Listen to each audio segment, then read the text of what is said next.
ভাবুন তো, হাজার মাসের চেয়েও শ্রেষ্ঠ একটি রাত, আর সেই রাতেই যদি আমরা এমন কিছু করি যা আমাদের আমল নষ্ট করে দেয়। লাইলাতুল কদরের মহামূল্যবান সময় কি আমরা অজান্তে হারিয়ে ফেলছি? Subscribe to my channel. লাইলাতুল কদর হলো সেই বরকতময় রাত যে রাতে মহান আল্লাহ পবিত্র কোরআন শরীফ নাজিল করেছেন। কোরআনে উল্লেখ আছে এই রাত হাজার মাসের চেয়ে উত্তম। তাই এই রাতে শুধু আমল করলেই হবে না, কিছু বিষয় অবশ্যই এড়িয়ে চলতে হবে। প্রথমত, গুনাহ থেকে সম্পূর্ণ বিরত থাকতে হবে। যেমন মিথ্যা বলা, গীবত করা, কারো মনে কষ্ট দেওয়া।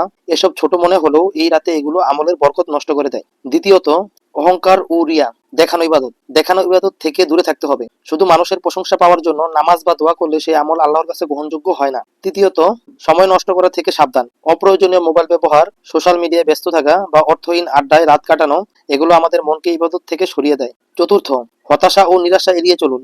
আমার এত গুনাহ, আমার দোয়া কবুল হবে না, এই চিন্তা শয়তানের কুমন্ত্রণা। বরং বিশ্বাস রাখুন আল্লাহ পরম ক্ষমাশীল। পঞ্চম, ইবাদতে অলসতা করবেন না। শুধু কিছুক্ষণ জেগে থেকে বাকি রাত ঘুমিয়ে কাটালে আমরা সেই বিশেষ মুহূর্ত হারাতে পারি যখন ফেরেশতারা নাজির হন এবং রহমতের দরজা খুলে যায়।